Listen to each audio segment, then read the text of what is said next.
We turn again today to continue our study in all that Jesus taught. యేసు బోధించినదంతయు అనే మన అధ్యయనమును ఈరోజు కొనసాగిద్దాం.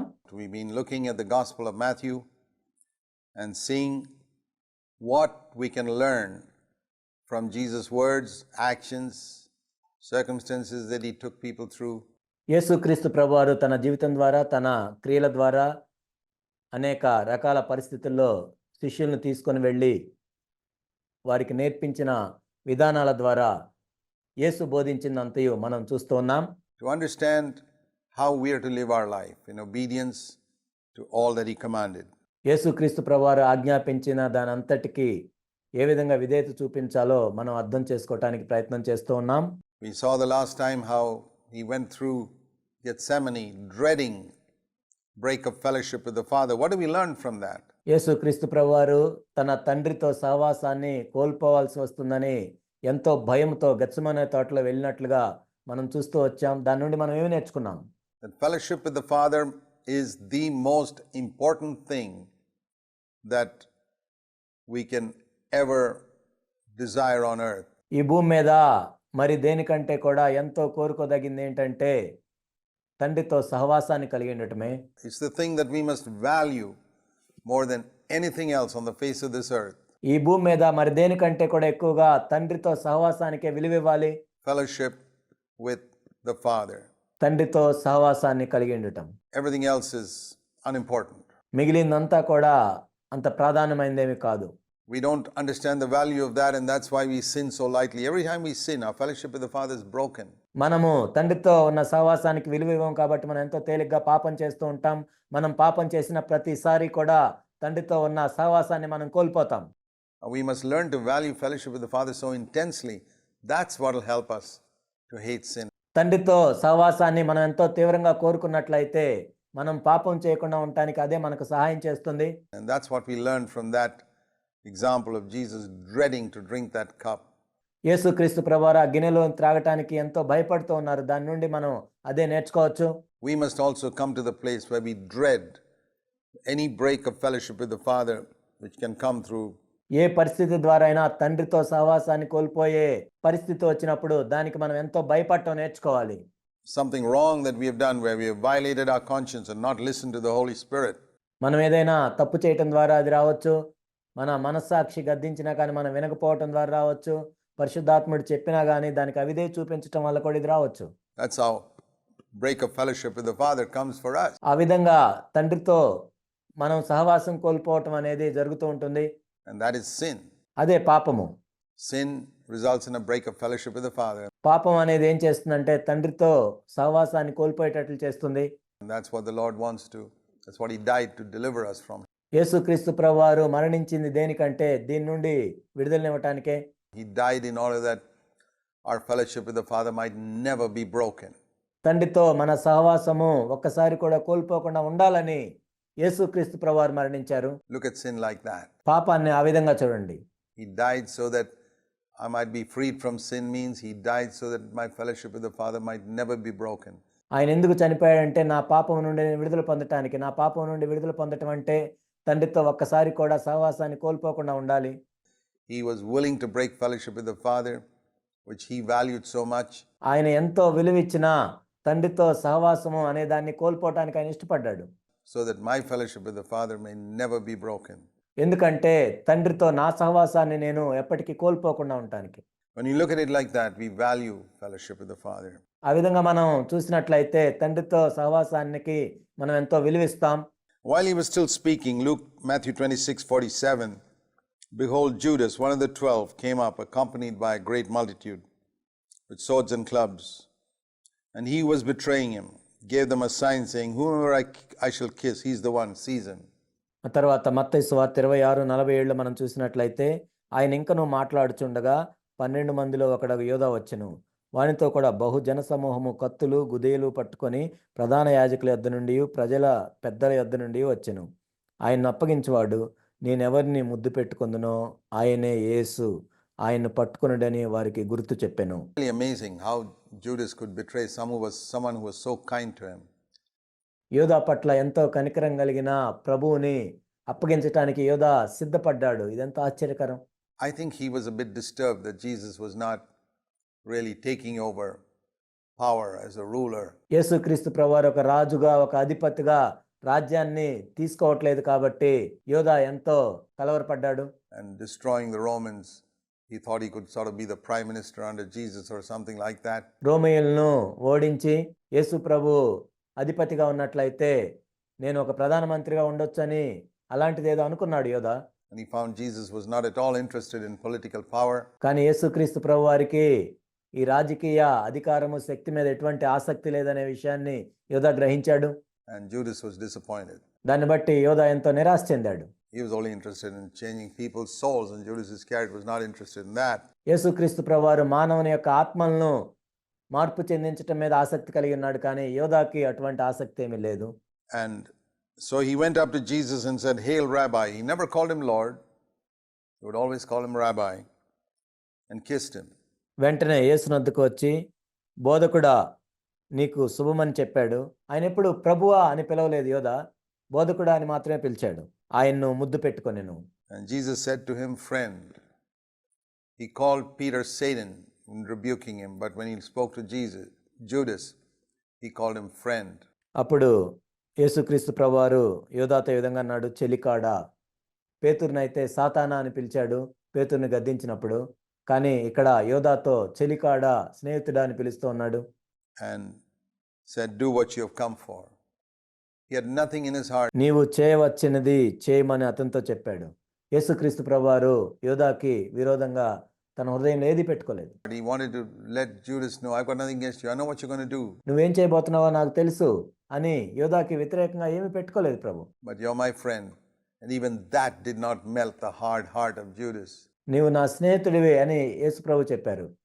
ఆ మాట కూడా యోధా యొక్క కఠిన హృదయాన్ని కరిగించలేకపోయింది. At that moment. And then they came, laid hands on Jesus and seized him. And one of those who were with Jesus reached out and drew out his sword and struck the slave of the high priest and cut off his ear. That was Peter. వారు దగ్గరికి వచ్చి ఆయన మీద పడి ఆయన్ని పట్టుకొనిరి. ఇదిగో యేసుతో కూడా ఉన్న వారిలో ఒకడు చెయ్యి చాచి కత్తి దూసి ప్రధాన యాజకుని దాసుని కొట్టి వాని చెవి తెగ నరికెను. ఈ విధంగా చేసింది పేతురు. Who took out the sword and chopped off the ear, and Jesus said to him, "Put your sword back into its place. For all those who take up the sword shall perish by the sword." అప్పుడు యేసుక్రీస్తు ప్రభువారు పేతురుతో ఈ విధంగా చెప్పారు, నీ కత్తి వరలో తిరిగి పెట్టుము, కత్తి పట్టుకుని వారందరూ కత్తి చేతనే నశింతురు. You know, in Luke 22 we read it was Jesus himself who told them to take swords. లోకాసు వార్త 22వ అధ్యాయంలో మనం చూసినట్లయితే యేసుక్రీస్తు ప్రభువారే వాళ్ళ దగ్గర కత్తులు ఉంచుకోమని చెప్పారు. Before they get to Gethsemane. వాళ్ళు గెత్సెమనే తోటలోనికి వెళ్ళక మునుపు. And Peter could have said, "Lord, what do you mean? Don't use the sword. You're the one who told us to take a sword."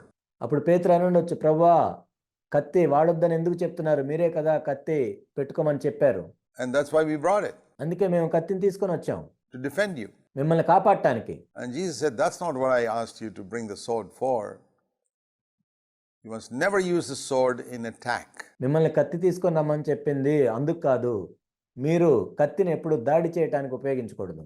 I asked you to bring the sword so that if the Roman soldiers took out their sword to slash your face, you could lift up your sword and protect your face. నేను మిమ్మల్ని కత్తిని ఎందుకు తీసుకొని రమ్మని చెప్పానంటే, రోమా సైనికులు కత్తితో మీ మీద దాడి చేస్తున్నప్పుడు మీ కత్తిని మీరు అడ్డుగా పెట్టొచ్చని. It was for defense, not for attack. అది మిమ్మల్ని మీరు కాపాడుకోవటానికే కానీ మీరు ఇతరుల మీద దాడి చేయటానికి కాదు. So when we read the command in Luke 22 to take a sword with you, లూకాసు వార్త 22వ అధ్యాయంలో మీతో కత్తిని తీసుకొని రమ్మని ఆజ్ఞను మనం చూసినప్పుడు, and combine it with this word says, "Put your sword back, for those who take up the sword will perish by the sword."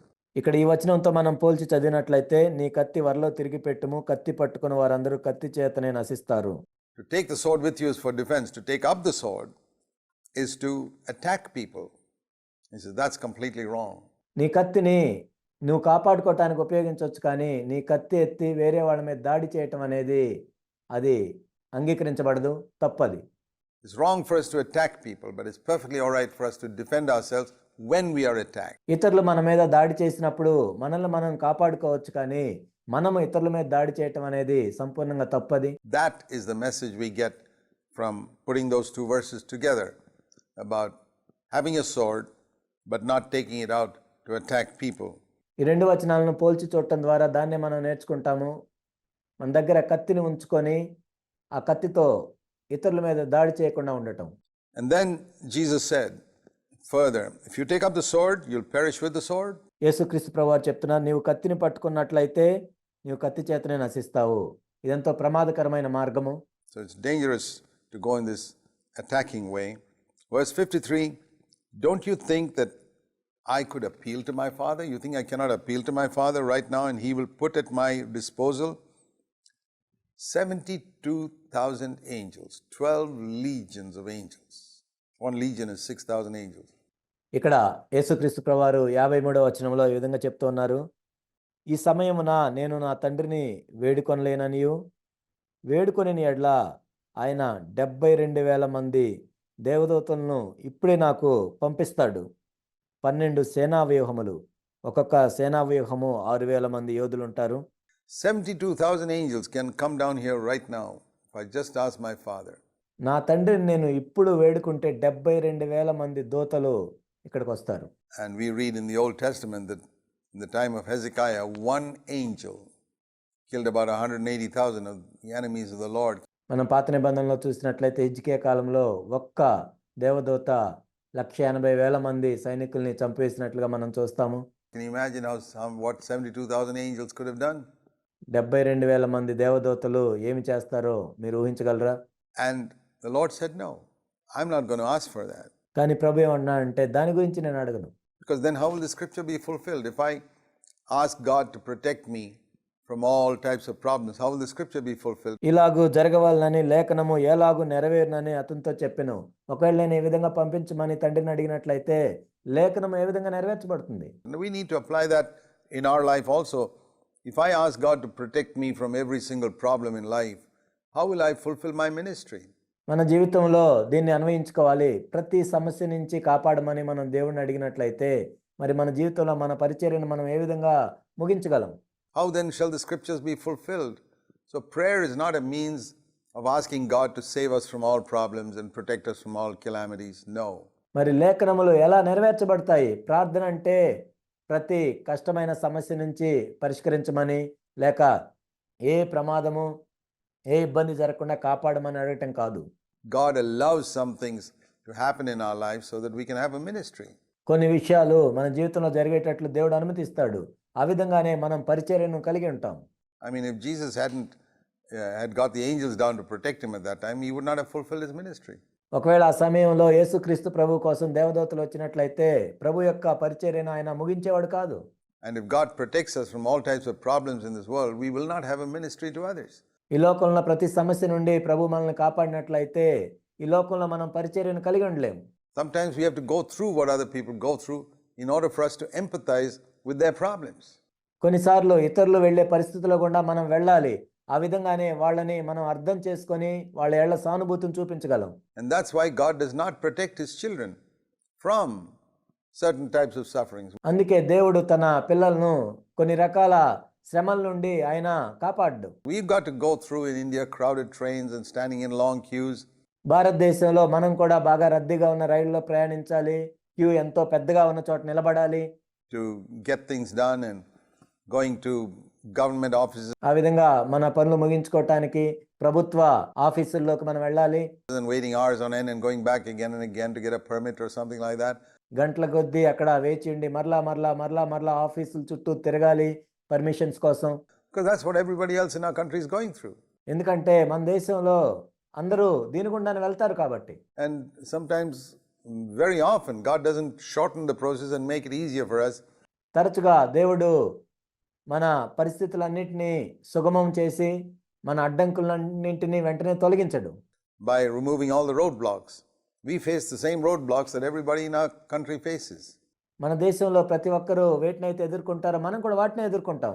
And that's how we can empathize with them. We understand the struggles they're going through.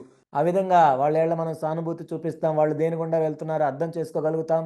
And we can say, we face the same thing, but we've learned to rejoice always. మేము కూడా వీటన్నిటి గుండా వెళ్ళాము, అయినా కానీ ఎల్లప్పుడూ మేము ఆనందంతో వాటి నుండి బయటకు వచ్చామని చెప్పగలం.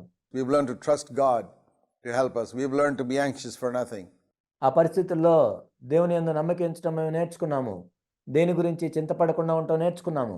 But if we are protected from all calamities and problems and trials by prayer, కానీ ప్రార్థన ద్వారా, శ్రమల ద్వారా, ఇబ్బందుల ద్వారా దేని గుండా వెళ్లకుండా కాపాడబడినట్లయితే then we have no ministry to others.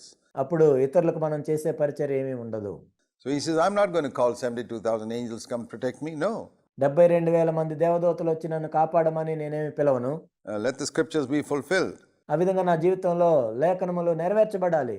And Jesus said to the crowds of people who come as to capture him, have you come out with swords and clubs to arrest me as if I'm a robber, as you're going against robbers? Every day I used to sit in the temple teaching and you did not seize me then. ఆ గడియలోనే యేసు జనసమూహములను చూచి బందిపోటు దొంగ మీదకి వచ్చినట్టు కత్తులతోనూ గుదేలతోనూ నన్ను పట్టుకొని వచ్చితిరా. నేను అనుదినము దేవాలయంలో కూర్చుండి బోధించుచున్నప్పుడు మీరు నన్ను పట్టుకొనలేదు. What's the need for coming like this, as if I'm trying to run away from you? ఈ విధంగా రావాల్సిన అవసరం ఉంది, నేనేదో మీ యొద్ద నుండి పారిపోతున్నట్లుగా. But all this has taken place that the scriptures of the prophets may be fulfilled. And then all the disciples left him and fled. అయితే ప్రవక్తల లేఖనములు నెరవేరినట్లు ఇదంతయు జరిగినని చెప్పెను. అప్పుడు శిష్యులందరూ ఆయన్ను విడిచి పారిపోయిరి. These folks who had said, we will never leave you, when we face trouble, when we face a risk to our own life, వీళ్ళందరూ కూడా చెప్పింది ఏంటంటే నిన్ను విడిచిపెట్టి వెళ్ళము అని చెప్పారు. కానీ ఎప్పుడైతే వీళ్ళు ఆ ఒత్తిడిలో వెళ్తున్నారో, ఎప్పుడైతే వాళ్ళ ప్రాణాల మీదకి ఇది వచ్చిందో they forsook Christ. వాళ్ళు క్రీస్తుని విడిచిపెట్టారు. And we will also, unless we are filled with the Holy Spirit and have built up our love for Jesus Christ in our hearts. యేసుక్రీస్తు ప్రభు కొరకై మన హృదయంలో ప్రేమతో నింపబడి కట్టబడితేనే మనం కూడా ఉంటాం. కానీ లేనట్లయితే మనం కూడా పారిపోతాం. Those who are self-confident and say, even if all men leave you, I will not leave you, will usually be the first ones to leave. ఎవరైతే తమను తాము నమ్ముకొని అందరూ విడిచిపెట్టినా కానీ మేము విడిచిపెట్టమని చెప్తారో మొట్టమొదట వాళ్ళే విడిచిపెట్టి పారిపోతారు. So let him who thinks he stands take heed lest he fall, the Bible says. కాబట్టి బైబిల్ ఏం చెప్తుందంటే తాను నిల్చున్నానని అనుకున్న వాడు పడిపోకుండా జాగ్రత్తగా చూసుకునే వాళ్ళను. It's good for us to have low thoughts about ourselves and to recognize that we could deny the Lord as well. మన గురించి మనం తక్కువ అభిప్రాయం కలిగి ఉండటం మంచిది.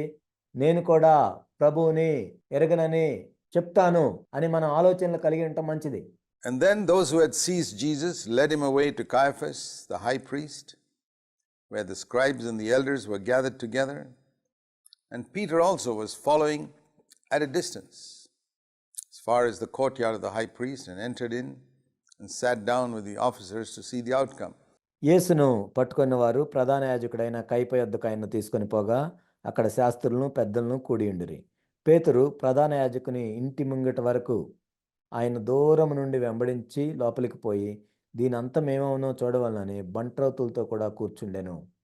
In another gospel it says, it was John who spoke to the gatekeeper to allow Peter to come in. ఇంకొక సువార్తలో ఏం చెప్పబడిందంటే యోహాను అక్కడ ద్వారం దగ్గర ఉన్న బంట్రోతుతో చెప్పి పేతురు లోపలికి పోవటానికి అనుమతిని తీసుకున్నాడు. Otherwise Peter would not have been able to come in. లేనట్లయితే పేతురు లోపల ప్రవేశించేవాడు కాదు. John was related to the high priest, and so he could speak to the gatekeeper and let Peter come in. యోహాను ప్రధాన యాజకునికి బంధువు కాబట్టి ఆ ద్వారం దగ్గర ఉన్న బంట్రోతుతో మాట్లాడి పేతురుని లోపలికి అనుమతించేటట్లు చేశాడు. Otherwise Peter would have been outside. లేనట్లయితే పేతురు బయటే ఉండేవాడు. Now think of the result of his coming in. కానీ ఆయన లోపలికి రావటం వలన జరిగిన ఫలితాన్ని మీరు చూసినట్లయితే Because he came in, he was questioned by certain people. అతడు లోపలికి వచ్చాడు కాబట్టి కొంతమంది ఆయన్ని ప్రశ్నించారు. And he denied the Lord 3 times. 3 సార్లు ప్రభువు నేను ఎరగను అని ఆయన చెప్పాడు.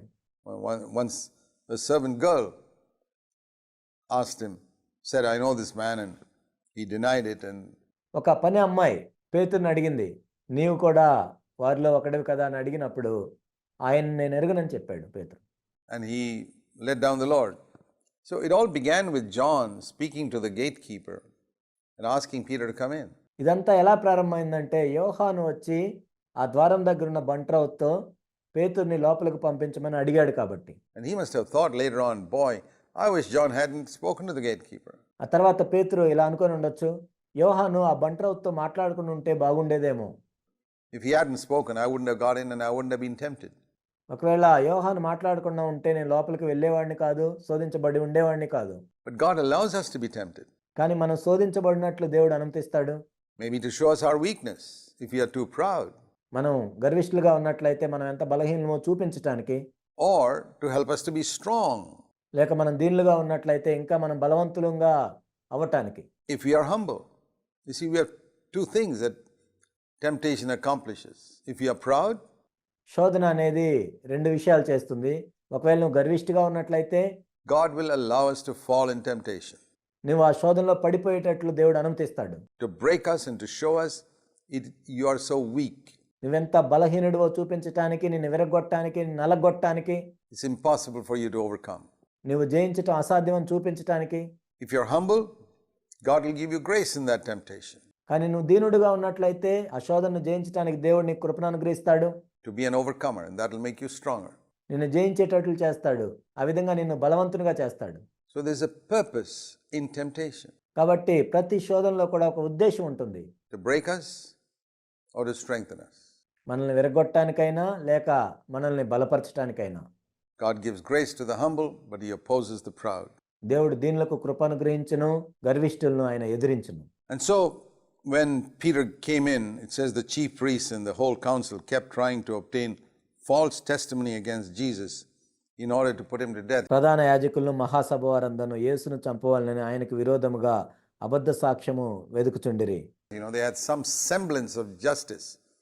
And so they tried to get some witnesses to tell some lies. వాళ్ళేదో అబద్ధాన్ని నిజం చేయటానికి, న్యాయం తీర్చినట్లు కనపడటానికి ఏవో సాక్ష్యాలను వాళ్ళు సమకూర్చుకుంటూ ఉన్నారు. But even then they could not find any, even though many false witnesses came forward to tell all types of lies. But finally, two people came forward and said in verse 61, "This man stated, I am able to destroy the temple of God and to rebuild it in 3 days." అబద్ధ సాక్షులు అనేకులు వచ్చిన సాక్ష్యమేమీ దొరకలేదు. తుదకు ఇద్దరు మనుషులు వచ్చి వీడు దేవాలయమును పడగొట్టి 3 దినముల్లో దాన్ని కట్టగలనని చెప్పిననిరి. Now you know very well that Jesus never said anything of the sort. యేసుక్రీస్తు ప్రభువారు ఆ విధంగా ఎక్కడ చెప్పలేదు. You know, what did these witnesses say? This man said, I am able to destroy the temple of God and to rebuild it in 3 days. వాళ్ళు ఏం చెప్పారంటే వీడు దేవాలయమును పడగొట్టి 3 దినముల్లో దాన్ని కట్టగలనని చెప్పెను. Now compare that with the actual statement of Jesus, what he said, which is described in John's Gospel, chapter 2, where he said, దీన్ని మనం యేసుక్రీస్తు ప్రభువారు నిజానికి ఏం చెప్పారో యోహాను సువార్త 2వ అధ్యాయంలో మనం చూసినట్లయితే to the people in verse 19, "Destroy this temple, and in 3 days I will raise it up." ఇక్కడ ప్రజలతో ప్రభు ఏం చెప్పారు అంటే యోహాను సువార్త 2వ అధ్యాయం 19వ వచనం, యేసు ఈ దేవాలయమును పడగొట్టుడి 3 దినముల్లో దాన్ని లేపుదునని వారితో చెప్పెను. Destroy this temple, and in 3 days I'll raise it up.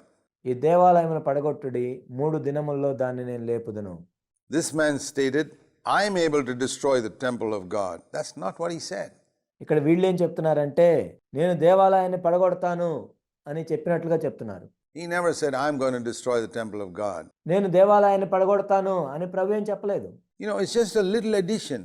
But if you don't remember exactly what he said 3.5 years ago, because this statement was made at the beginning of Jesus' ministry, ఇక్కడ వాళ్ళు కలిపారు ఆయన చెప్పిన దానికి. 3.5 సంవత్సరాల క్రితం యేసుక్రీస్తు ప్రభువారు చెప్పింది ఖచ్చితంగా వీళ్ళకి గుర్తులేనట్లయితే people will say, yeah, I remember him saying something like that. అలా చెప్పినట్లు నాకు గుర్తుంది అని వీళ్ళు అంటున్నారు. Well, that's not exactly what he said. కానీ యేసుక్రీస్తు ప్రభువారు నిజానికి అలా చెప్పలేదు. There's a lot of difference between saying, if you destroy the temple, I will raise it up in 3 days, మీరు దేవాలయాన్ని పడగొడితే నేను 3 రోజుల్లో లేపుతాను అన్నదానికి, and saying, I will destroy this temple and then I will raise it up. I will rebuild it in 3 days. నేను దేవాలయాన్ని పడగొట్టి 3 దినాల్లో కడతాను అని చెప్పిన దానికి ఎంత వ్యత్యాసం ఉంది. So very often you find this type of very subtle, either deliberate addition of a word or the removing of a word, or తరచుగా మనం చూసినట్లయితే ఇంత కుయుక్తితో ఒక మాటని కలపటం కానీ మాటను తీసేయటం కానీ జరుగుతూ ఉంటుంది. sometimes unknowingly, There's a lot of false witnessing going on, accusation based on false quotations. కొన్నిసార్లు వాళ్ళకి తెలియక కూడా ఇలా చెప్తూ ఉంటారు. ఇలా అబద్ధ సాక్ష్యం అనేది ఎంతో వెళ్తూ ఉంటుంది. చాలామంది ఈ విధమైన అబద్ధ సాక్ష్యాలను విని ఇతరుల మీద నేరారోపణ చేస్తూ ఉంటారు. Of the statements of others in Christendom. క్రైస్తవత్వంలో ఇతరులు చెప్పినట్లుగా ఆ మాటల్ని విని ఎంత నేరారోపణ చేస్తూ ఉంటారు. He said, he said, he said, he said. ఆయన చెప్పాడు, ఆయన చెప్పాడు, ఆయన చెప్పాడు. Back and forth. And so often we don't remember. ఆయన ఇలా చెప్పాడు, అలా చెప్పాడు అని వీళ్ళు చెప్తుంటారు కానీ నిజానికి ఖచ్చితంగా ఆయన ఏం చెప్పాడు వీళ్ళకి గుర్తుండదు. In some cases, people are not deliberately telling lies. They have just forgotten what exactly was said. కొన్నిసార్లు అయితే కొంతమంది కావాలనేమి కలపటం తీసేయటం చేయరు కానీ వాళ్ళకి గుర్తుండదు ఖచ్చితంగా. And so we see here, then they're called false witnesses. You add one word to it and you're a false witness. It says here, ఇక్కడ మనం చూసినట్లయితే అబద్ధపు సాక్షులు అని వాళ్ళు పిలువబడుతున్నారు. ఒక చిన్న మాట మనం చేర్చినా కానీ మనం అబద్ధం సాక్ష్యం చెప్పినట్లే. finally, two false witnesses came forward. ఇక్కడ మనం చూసినట్లయితే మొత్తానికి ఇద్దరు అబద్ధ సాక్షులు ముందుకొచ్చారు. They said what sounded like the truth, but it was not the truth. వాళ్ళు ఏదో సత్యం చెప్పినట్లుగా అనిపించింది కానీ నిజానికి వాళ్ళు సత్యం ఏం చెప్పలేదు. And the high priest stood up and said to him, don't you make an answer to what is it that these men are testifying against you? అప్పుడు ప్రధాన యాజకుడు లేచి నీవు ఉత్తరమేమి చెప్పవా, వీరు నీ మీద పలుకుతున్న సాక్ష్యం ఏంటి అని అడిగాడు. Jesus could have said, hey, listen, I did not say I am able to destroy the temple of God. I said, if you destroy it, I will rebuild it. But he kept silent. కావాలంటే యేసుక్రీస్తు ప్రభువారు ఈ విధంగా చెప్పుండొచ్చు, నేను దేవాలయాన్ని పడగొడతాను అని నేనేమి చెప్పలేదు, మీరు దేవాలయాన్ని పడగొట్టిన యెడల 3 దినముల్లో దాన్ని నేను లేపుతానని చెప్పాను అని చెప్పొచ్చు. కానీ ఇక్కడ యేసుక్రీస్తు ప్రభువారు ఏమీ చెప్పకుండా ఊరకున్నారు. What an example. Matthew 26 verse 63, Jesus kept silent. ఎంత గొప్ప మాదిరో కదా ఇది. మత్తయి సువార్త 26వ అధ్యాయం 63వ వచనము. యేసు ఊరకుండెను. You see that later on also when he stood before Pilate. ఆ తర్వాత ఆయన పిలాతు ఎదుట నిలబడ్డప్పుడు కూడా ఈ విధంగానే చేశాడు. That he wouldn't answer a word. ఆయన ఒక్క మాట కూడా బదులు ఇవ్వలేదు. He kept silent because he knew that whatever he said, they were going to tear it to pieces. ఆయన మౌనంగా ఉన్నాడు. ఎందుకంటే ఆయనకి తెలుసు ఆయన ఏమి చెప్పినా కానీ వాళ్ళు వినరు, దాన్ని వక్రీకరిస్తారని. And they say, well, he's telling a lie or something like that. So he just kept silent. లేదు ఈయన అబద్ధం చెప్తున్నాడని అంటారు. అందుకే ఆయన ఊరకున్నాడు. And the high priest said to him, I adjure you by the living God that you tell us whether you're the Christ, the Son of God. Are you the Messiah, the Son of God? And Jesus said, you have said it yourself. అందుకు ప్రధాన యాజకుడు ఆయన చూచి, నీవు దేవుని కుమారుడు అయిన క్రీస్తు అయితే ఆ మాట మాతో చెప్పమని జీవము గల దేవుని తోడని నీకు ఆనబెట్టుచున్నాను అనెను. అందుకు యేసు నీవు అన్నట్టే. Or in other words, yes, I am. ఇంకో మాటలో చెప్పాలంటే అవును నేనే. But I tell you, hereafter you will see the Son of Man sitting in the right hand of power and coming in the clouds of heaven. ఇది మొదలుకొని మనిషి కుమారుడు సర్వశక్తుని కుడి పార్శ్వమున కూర్చుండుటయు ఆకాశ మేఘారూఢుడై వచ్చుటయు మీరు చూతురని చెప్పగా. He's talking about his own second coming. He says, you're going to see it. తన రెండవ రాకడ గురించి ప్రభు చెప్తూ ఉన్నారు, మీరు చూడబోతున్నారు అని చెప్పారు. And the high priest tore his robes, which is the way of showing disgust with a witness or a criminal. ప్రధాన యాజకుడు తన వస్త్రము చింపుకొని, ఇక్కడ వస్త్రము చింపుకొనుట దేనికి సాదృశ్యంగా ఉందంటే ఒక నేరస్తుని చూచో లేక మరొక వ్యక్తిని చూసో ఎంతో అసహించుకోవటం. He tore his clothes and said he has blasphemed. వీడు దేవదూషణ చేసెను అని తన వస్త్రము చింపుకొని ప్రధాన యాజకుడు చెప్తున్నాడు. What further need do we have of witnesses? You have heard him blaspheme yourself. I mean, మనకి ఇక సాక్షులతో పని ఏమి? ఇదిగో ఈ దూషణ మీరు ఇప్పుడు విన్నారు కదా. he asked a question and Jesus replied. ఆయన ఒక ప్రశ్న అడిగినప్పుడు యేసుక్రీస్తు ప్రభువారు ఉత్తరం ఇచ్చారు. And he was just taunting him to say something so that he'd have some excuse to get all the crowd to turn against him. కాబట్టి జవాబు చెప్పు అని వేధిస్తూ ఉన్నాడు. ఎందుకంటే ఆ జన సమూహములందరికీ చూపించటానికి ఈయన దేవదోషం చేశాడని. And what do you think? He asked. మీకేమి తోచుచున్నది అని ఆయన అడిగాడు. And they answered saying, he is deserving of death. అందుకు వారు వీడు మరణమునకు పాత్రుడు అన్నారు. I mean, they had already been worked up to ask for his death. They've been taught to ask for his death, and they were just stooges of the high priest and the other Pharisees. ఆ విధంగా చెప్పటానికి వాళ్ళు బోధించబడ్డారు ప్రధాన యాజకుల చేత, పరిసయ్యుల చేత. They said, yeah, we want his death. అతడు మరణించాలి అని వీళ్ళు అడుగుతున్నారు. I'm amazed at that, because నాకు ఇది ఎంతో ఆశ్చర్యం అనిపిస్తుంది. I can't believe that in that crowd there was nobody whom Jesus had healed. యేసుక్రీస్తు ప్రభువారు ఎవరినైతే స్వస్థపరిచారో వాళ్ళ బంధువులు అక్కడ ఎవరు లేరని నేను అనుకోవట్లేదు. There must have been, and they completely forgot about all that. వాళ్ళు ఉండే ఉంటారు, కానీ దాని గురించి వాళ్ళంతా మర్చిపోయారు. It's amazing man's ingratitude, how quickly he forgets. చూడండి, మానవుడు కృతజ్ఞత లేనివాడిగా ఉంటాడు. ఎంత త్వరగా మర్చిపోతాడో కదా చేసిన మేళ్ళని. What God has done for him, what other people have done for him. They forgot what Jesus did. దేవుడు వాళ్ళకి చేసిన మేళ్ళని, ఇతరులు వాళ్ళకి చేసిన మేళ్ళని మర్చిపోతారు. They spat on his face and beat him with their fists. యేసుక్రీస్తు ప్రభు వాళ్ళకి చేసిన మేళ్ళని వాళ్ళు మర్చిపోయారు. And others slapped him and said, prophesy to us, you Christ, who is the one who hit you? అప్పుడు వారు ఆయన ముఖం మీద ఉమ్మివేసి ఆయన్ని గుద్దిరి, కొందరు ఆయన్ను అరచేతులతో కొట్టి, క్రీస్తు నిన్ను కొట్టిన వాడెవడో ప్రవచింపుమనిరి. Taunting him, troubling him, spitting on him. ఆయన ఎంతో వేధిస్తున్నారు, ఇబ్బందులు పెడుతూ ఉన్నారు, ముఖం మీద ఉమ్మేస్తున్నారు. And he never said a word. అయినా కానీ ఒక్క మాట కూడా ఆయన మాట్లాడలేదు. Like it says in Isaiah 53, they led him like a sheep to the slaughter, and like a sheep before her shearers is dumb, he did not open his mouth. Isaiah 53 verse 7. యెషయా 53:7 చెప్పబడినట్లుగా అతడు దౌర్జన్యమునందెను, బాధింపబడెను, అతడు నోరు తెరవలేదు. వదకు తేబడు గొర్రెపిల్లయు, బొచ్చు కత్తిరించు వాని ఎదుట గొర్రెయు మౌనముగా నుండునట్లు అతడు నోరు తెరవలేదు. He was oppressed and he was afflicted, but he didn't open his mouth. అతడు దౌర్జన్యమునందెను, బాధింపబడెను, అతడు నోరు తెరవలేదు. Like a lamb that is led to the slaughter, like a sheep that is silent before his shearers. వదకు తేబడు గొర్రెపిల్లయు, బొచ్చు కత్తిరించు వాని ఎదుట గొర్రెయు మౌనంగా నుండునట్లు అతడు నోరు తెరవలేదు. He did not open his mouth. 3 times in that verse it says, did not open his mouth, did not open his mouth, was silent. 3 సార్లు ఆయన గురించి ఈ విధంగా రాయబడింది. అతడు నోరు తెరవలేదు, అతడు నోరు తెరవలేదు, ఆయన మౌనంగానున్నాడు. And a sheep looks very beautiful with wool on it, but when it's sheared, when all the wool is taken away, it looks so skinny and ugly. ఒక గొర్రెను మనం చూసినట్లయితే దానిపైన బొచ్చు ఉన్నప్పుడు అది ఎంతో అందంగా ఉంటుంది, కానీ దాన్ని తీసివేసినట్లయితే అది ఎంతో అందవిహీనంగా కనపడుతుంటుంది. And when people took away the beauty of Jesus, spat on him and hit his face, and ప్రజలు కూడా యేసుక్రీస్తు ప్రభువారి సౌందర్యంని తీసివేస్తున్నప్పుడు ఆయన ముఖం మీద ఉమ్ము వేస్తున్నారు, వాళ్ళు కొడుతూ ఉన్నారు, disfigured it and despised him రూపం లేకుండా చేస్తున్నారు, తిరస్కరిస్తున్నారు, and taunted him. He was silent, he was silent, he was silent. ఆయన్ని వేధిస్తూ ఉన్నారు, అయినా కానీ ఆయన మౌనంగా ఉన్నాడు, నోరు తెరవకుండా ఉన్నాడు, నోరు తెరవకుండా ఉన్నాడు. It requires tremendous grace to be silent under such provocation. వాళ్ళు అంత ప్రేరేపిస్తున్నా కానీ అంత మౌనంగా ఉండటానికి ఎంతో దేవుని కృప కావాలి. But that's where we need to be silent. అలాంటి చోట్లే మనం మౌనంగా ఉండాలి.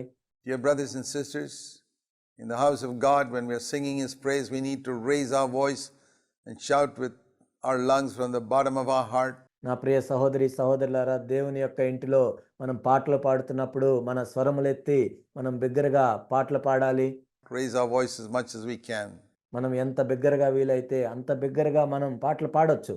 On the other hand, when we are falsely accused, abused and insulted, ఇంకొక చోట మనం చూసినట్లయితే మన మీద తప్పుడు నేరారోపణలు చేసినప్పుడు, మన మీద చెడుగా మాట్లాడినప్పుడు we need to keep quiet. We need to know when to raise our voice and when to keep quiet. But అక్కడ మనం మౌనంగా ఉండాలి.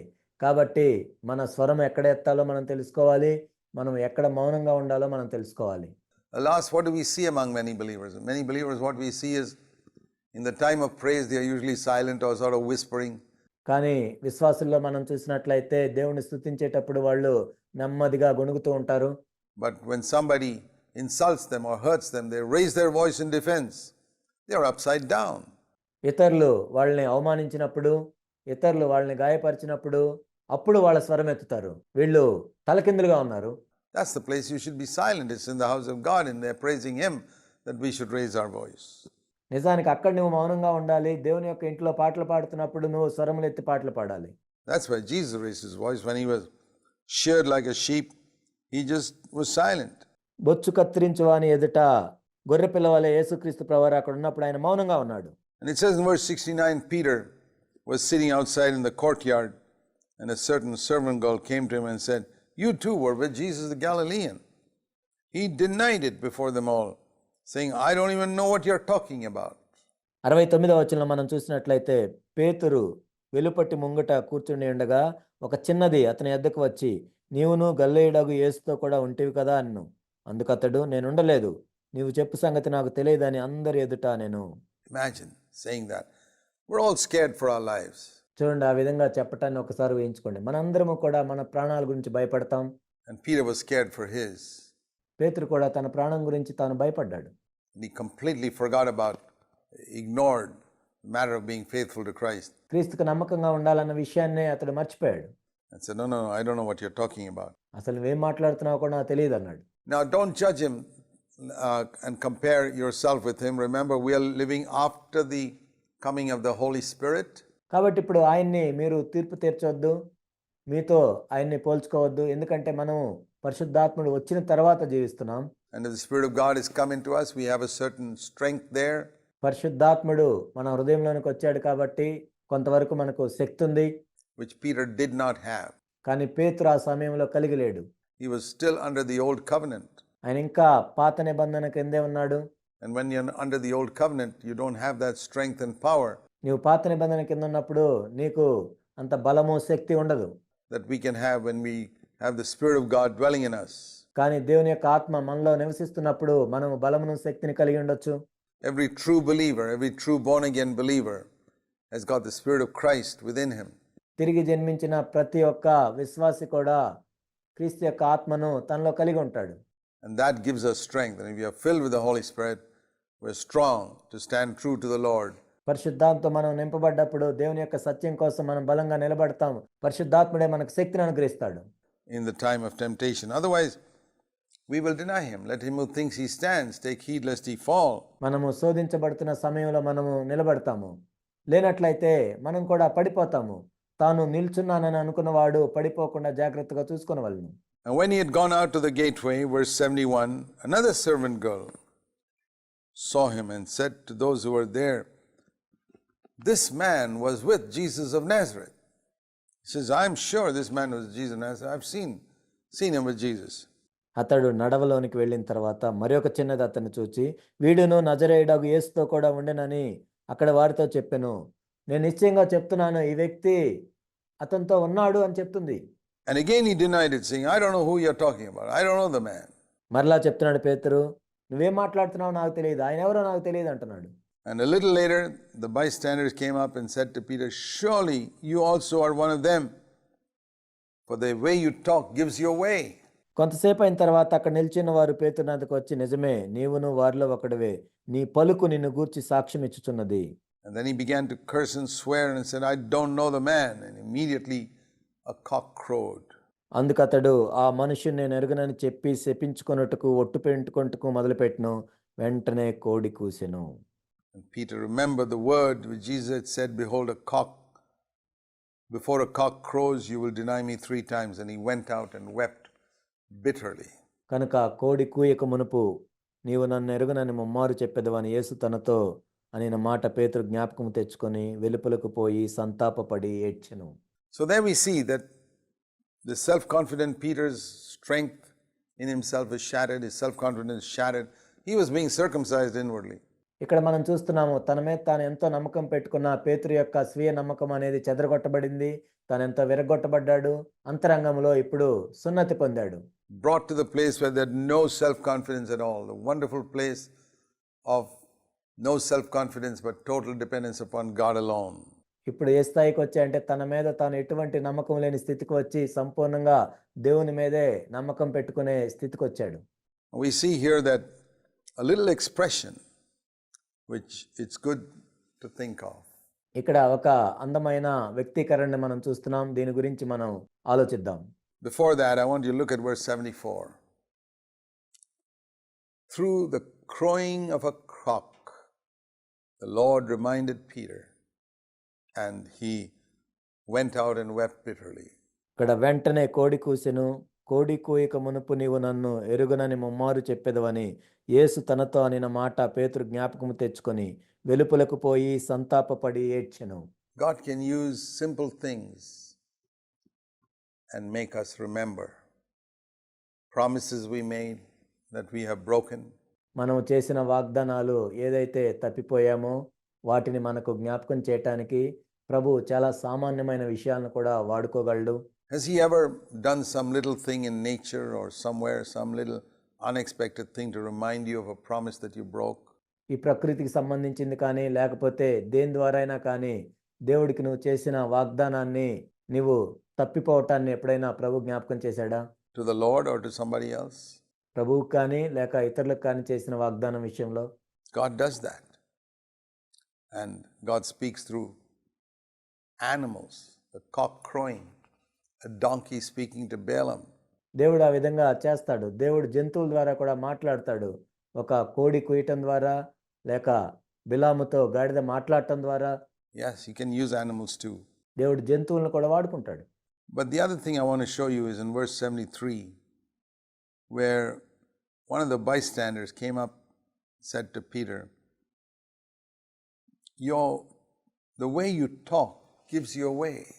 73వ వచనంలో మనం చూసినట్లయితే అక్కడ నిలిచి ఉన్నవారు పేతురునద్దకు వచ్చి, నిజమే, నీవును వారిలో ఒకడవే, నీ పలుకు నిన్ను గూర్చి సాక్ష్యం ఇచ్చుచున్నది. Apply that to yourself. I thought of it like this. ఈ విషయాన్ని నీకు నువ్వు అన్వయించుకున్నట్లయితే, నేను ఈ విధంగా ఆలోచిస్తూ ఉంటాను దీని గురించి. Lord, I want to be such a wholehearted Christian. ఇక్కడ ఉన్న దానికి ఎంతో వ్యతిరేకంగా, ప్రభా, నేను పూర్ణ హృదయంతో నిన్ను వెంబడించేవాడిగా ఉండాలి. The opposite of what is there. I want to be such a wholehearted Christian. ఇక్కడ ఉన్న దానికి ఎంతో వ్యతిరేకంగా, ప్రభా, నేను పూర్ణ హృదయంతో నిన్ను వెంబడించేవాడిగా ఉండాలి. That the way I talk gives me away. నేను పలికే విధానమే నన్ను గురించి సాక్ష్యం ఇవ్వాలి. That means people say, hey, this is a Christian. The way he talks gives him away. ఈ వ్యక్తి యేసుక్రీస్తు ప్రభు యొక్క శిష్యుడిగా ఉన్నాడు, ఇతడు మాట్లాడే విధానమే దాన్ని బట్టే తెలుస్తుంది. This guy is a disciple of Jesus. The way he talks seems to give him away. ఈ వ్యక్తి యేసుక్రీస్తు ప్రభు యొక్క శిష్యుడిగా ఉన్నాడు, ఇతడు మాట్లాడే విధానమే దాన్ని బట్టే తెలుస్తుంది. He's obviously a believer. That's a wonderful thing to have that testimony. ఇతడు నిజంగా విశ్వాసే. అలాంటి సాక్ష్యం కలిగి ఉండటం ఎంత అద్భుతమో కదా. That the way we live and the way we talk gives us away. People say, this person is different. మనం జీవించే జీవన విధానం, మనం మాట్లాడే మాటలు, దాన్ని బట్టి ఇతరులు తెలుసుకోవాలి ఈ వ్యక్తి ఎంత వేరుగా ఉన్నాడని. I believe it should be like that. ఆ విధంగా ఉండాలని నేను అనుకుంటున్నాను. And I believe that can come only if we are first of all totally circumcised. సంపూర్ణంగా మనం సున్నతి పొందితేనే ఆ విధంగా ఉండగలం. All confidence in the self shattered and given up. మన స్వయం మీద మనకున్న నమ్మకం అంతా కూడా విడిచిపెట్టబడాలి, చెదరగొట్టబడాలి. Peter had 3 chances. ఇక్కడ పేతురుకు 3 అవకాశాలు వచ్చాయి. If after the first denial he said, hey, what happened to me? మొదటిసారి తప్పిపోయినప్పుడే ఏంటి నాకేమైంది అని అనుకున్నట్లయితే, I denied the Lord. And the Lord warned me that I would deny him 3 times. ప్రభువుని ఎరగనని చెప్పానే, ప్రభు నన్ను హెచ్చరించారు 3 సార్లు నేను ఆ విధంగా చేస్తానని. He doesn't take it seriously. And a second time he denies again. He says, hey, I've denied the Lord a second time. కానీ పేతురు దాన్ని తీవ్రంగా తీసుకోలేదు. రెండోసారి కూడా నేను ఎరగనని చెప్పాడు. అయ్యో, నేనేంటి ప్రభుని ఎరగనని చెప్పానే అని అనుకోలేదు పేతురు. What's happening? And the Lord said, I would deny him 3 times. ఏం జరుగుతుంది నాకు? ప్రభు చెప్పాడు 3 సార్లు నేను ఎరగనని చెప్తానని. You know, the Lord gives us warnings along the way. And if we don't heed them, we'll finally fall over the cliff. That's exactly what happened to Peter. ప్రభు మనకి హెచ్చరికలు చేస్తూ ఉంటాడు ఆ మార్గంలో వెళ్ళొద్దు అని. అయినా మనం నిర్లక్ష్యం చేసినట్లయితే మనము క్రిందకు పడిపోతాం. పేతురు కూడా ఖచ్చితంగా ఇలానే జరిగింది. Every time we fall and slip, we should judge ourselves and go to God. మనము పడిపోయిన ప్రతిసారి కూడా మనల్ని మనం తీర్పు తీర్చుకొని దేవుని దగ్గరికి వెళ్ళాలి. I believe that judging ourselves should be a way of life for us. మనల్ని మనం తీర్పు తీర్చుకోవటం అనేది మన జీవన విధానం అయి ఉండాలి. All the time. To go to God and say, Lord, what are you trying to tell me? ఎల్లప్పుడూ కూడా మనం ప్రభు దగ్గరికి వెళ్ళి, ప్రభువా, మీరు నాతో ఏమి చెప్పదలుచుకున్నారు? మీరు చెప్పేది నేను వింటాను ప్రభువా. I want to hear what you're trying to say to me. If I fail once, if I listen to God, I may not fall a second time. నేను ఒకసారి పడిపోయినప్పుడు నేను ప్రభు దగ్గరికి వెళ్ళి ప్రభు చెప్పేది విన్నట్లయితే నేను రెండోసారి పడిపోను. But I don't know, Peter was self-confident even after that. పేతురు ఆ విధంగా పడిపోయిన తర్వాత కూడా ఎంతో తన మీద తాను నమ్మకం కలిగి ఉన్నాడు కాబట్టి And then a second time, and he's still self-confident. రెండోసారి పడిపోయినా కానీ ఇంకా తన మీద తాను నమ్మకం తగ్గలేదు. Instead of recognizing, hey, I'm pretty close now to falling away. మరలా పడిపోవటానికి నేను సమీపంగా ఉన్నాను అని తెలుసుకోలేదు పేతురు. But we can say this to his credit, that when Peter denied the Lord 3 times, he remembered the word which Jesus had said. కానీ పేతురు మూడోసారి పడిపోయిన తర్వాత ప్రభు ఏవైతే మాటలు చెప్పాడో వాటిని జ్ఞాపకం తెచ్చుకున్నాడు పేతురు. When we fall into sin, it's good to remember what Jesus says. And he went out and wept bitterly. మనం పాపంలో పడిపోయినప్పుడు ప్రభు ఏం చెప్తున్నాడో వింటం మంచిది. పేతురు ఆ విధంగా విని సంతాపపడి ఏడ్చాడు. He was thoroughly broken there. That was the beginning of his turning around. అక్కడ ఎంతో విరగొట్టబడ్డాడు. పేతురు మరలా మారటానికి అదే మెట్టుగా మారింది. And when we learn, my brothers and sisters, to weep bitterly over our failure and our sin, నా ప్రియ సహోదరి సహోదరులారా, మన వైఫల్యాలను బట్టి మన పాపాలను బట్టి మనం కూడా ఆ విధంగా ఏడవటం చేసినట్లయితే then we have begun the way back to rise up to the ministry that God has for us. దేవుడు మన కొరకు సిద్ధపరిచిన పరిచర్యను మనం కూడా కొనసాగించవచ్చు. We'll continue in our next episode. వచ్చే ఎపిసోడ్లో దీన్ని మనం కొనసాగిద్దాం.